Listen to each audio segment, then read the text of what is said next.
Welcome back. Thanks for joining us again for part 2 of Ransomware Jail, how to make bail asking for a friend. It's never a question for us. Of course, it's for our friends. As you heard before, we walked through a good bit around kind of the landscape and threat vectors. Now we're going to dive into some defense in depth. And I'm really excited to be joined by Guhan Raghu today. Welcome, Guhan. All right, thank you. Appreciate you being here. Kaboom. Thanks for having me. You mind introducing yourself briefly first? Sure thing. My name is Guhan Raghu. I'm the former CIO and CTO for several private sector and public sector organizations, and I've had the both fortunate and unfortunate circumstances of dealing with several of the concepts we're going to talk about today. So this is where I mentioned that anonymized stories, so I think you're going to anonymize some of your stuff here, and maybe things you'd want to forget that you can't, something like that. Yeah, we'll discard with the names to protect both the innocent and the guilty. This is where experience is sometimes a hard one, but let's dive in. Okay, so we think about this, the theory and how do we defend, kind of defense in depth. Usually when I walk through this, and we're still not even going to get very much to PureStorage, even though you see PureStorage on the screen, we're still going to keep it at a defense architectural level. The first big idea is, like it says there, around the idea of operational overhead, even before number 1. So we know this is a security conversation. It's defense in depth. We should have multiple layers. But if we have too many layers, they can all fall down, right? There's too much to keep track of. And I never had a case where I might have had an IPS installed that we didn't tune very well, and it made way too many emails, and I put it in an auto file folder. And from there, I didn't look at it as often as I should have. So just thinking about having too many layers and operational complexity is challenging. Anything that you want to add in there?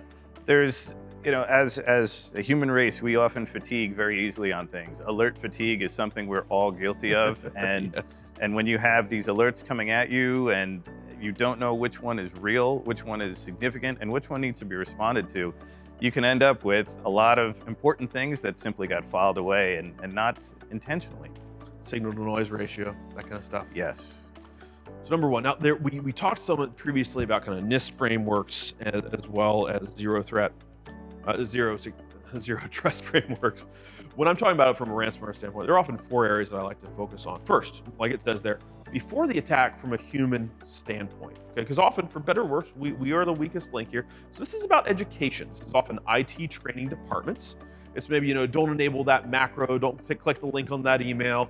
If I get an email from my CEO, Charlie Giancarlo, who emails me pretty much, never, right? About an emergency board meeting, I should be careful about sending them some confidential information from our internal systems kind of thing, right? But what have you seen from a kind of a human perspective? It's I'm a car guy, so my analogies always involve that. But you can put guardrails, you can put collision avoidance systems on cars, but if you don't teach someone how to drive, you're still going to have accidents.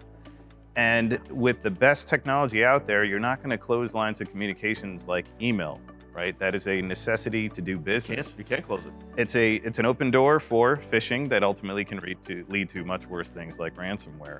And having an educated employee being aware of the types of things they should be receiving, other things just to be aware of. iTunes emails, COVID-19 things, that kind of stuff. Sometimes it's hard. It's not an easy thing, but education is critical for having your employee being able to get at least the first step on the path of defense. Next, thinking about before the attack, but technical. This is where there are so many products in this space, hundreds to even thousands. Having a really solid partner like Netsync at both the consulting and assessment level, and even knowing what products they've looked at and recommend is invaluable, because you need this. This is everything from antivirus to filtering to IPSs and IDSs, that kind of thing.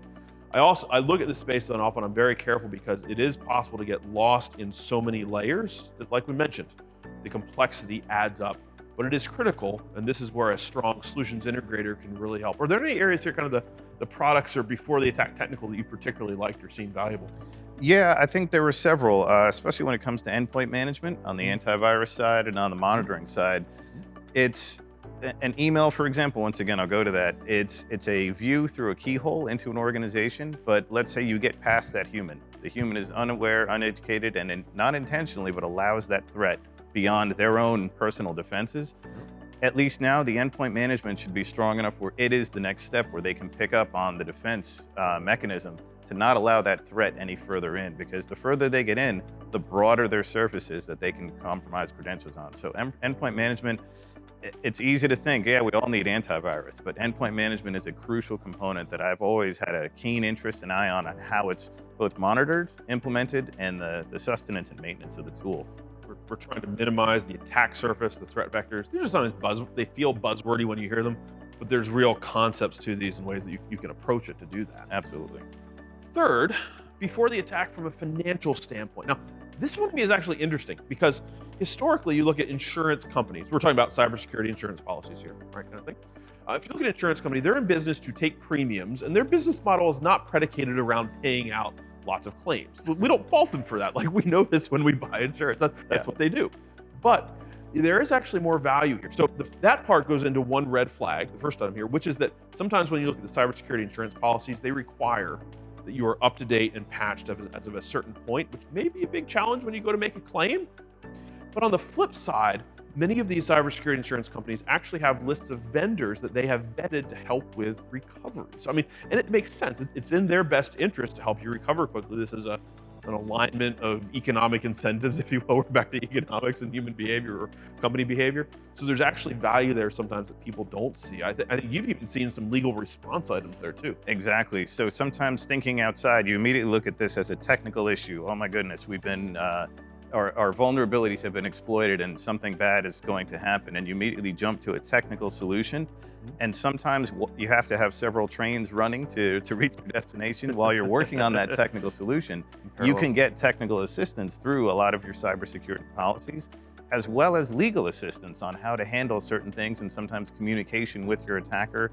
And they can line up a lot of different things for you. They can become a force multiplier for you that you may not have even known about. So pretty critical component that, unfortunately, I have used it before. So I feel like that's where that story stops. Yeah, maybe. We'll leave it at that. Last but not least, and you probably knew that we had to get here if you've been familiar with what PureStorage does in the space, but now we're into the after the attack technical. So hopefully we're not at this layer every single time. Like, those previous layers are critical and they matter, and hopefully they're stopping a good number of attacks. But after the attack technical is really about data protection, right? And do I have my data? Is it there when I need it? And so this is where, I'm pretty sure I don't need to tell you that you should have backups. I mean, I think you might have slapped or sucker punched a vendor who walked in and said, like, you should have backups. And you're like, come on. So, or even maybe, I don't know, Health and Human Services saying you should have backups.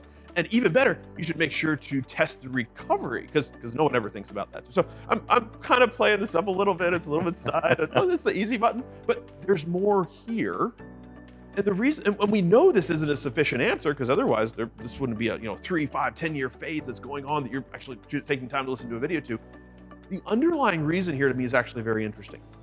So I've had some time where I looked at business impact analysis consulting and actually did some of that, right? Where you're going in, you're evaluating applications, the cost of downtime, and then you map that to RPO and RTO. I mean, I know you've lived this more than I have, because I'm customer side 7 years, not as long, but still. And when we do that, we think about the idea of risk to be able to map applications into those tiers. So like it says, risk is a function of, thinking about likelihood of a threat, acting on a vulnerability, et cetera. So when we look at ransomware recovery, let's think about a high impact, low probability scenario, like it says. So how do you protect against something that doesn't happen very often? Because you may be getting attacked all the time, but hopefully it's getting stopped in the prior layers, kind of thing. But you're hopefully not recovering every single day. And if that last line of defense, where it has actually low probability, but it's very high impact when you get there, if that last line of defense requires day-to-day care and feeding, it's not going to be there when you need it, right? So simplicity, or complexity is the enemy, simplicity is your friend, becomes critical. I do want to make sure, I think I just kept going here for a minute, because I know that you've had some background from a risk standpoint as well you wanted to add in. Yeah, risk and risk mitigation, and identifying what are the most important data assets and what is the risk of losing that data asset, and where that zero trust strategy is the way that I've implemented a lot of information security programs.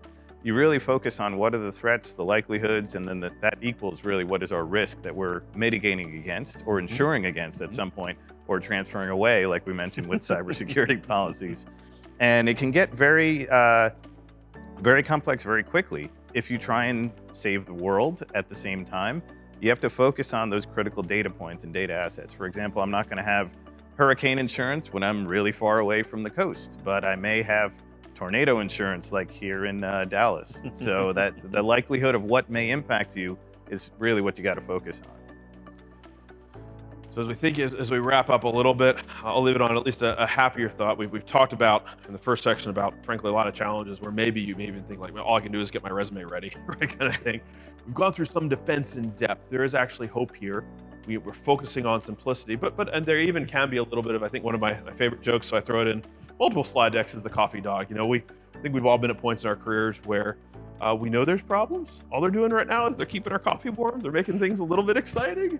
And I got out today, nothing totally blew up, and I'm fine until I'm not. And you've lived some of that as well. Yeah, I'm not a fan of being a hero. I would rather not have to run into the burning building. I'd rather avoid the building catching fire in the first place by having a lot of these strategies in place, protecting against different likelihoods and across that landscape. The last thought on mine is we talked about how often there are heroics when it comes to ransomware recovery. You mentioned some folks on your staff who do amazing things. Oh yeah.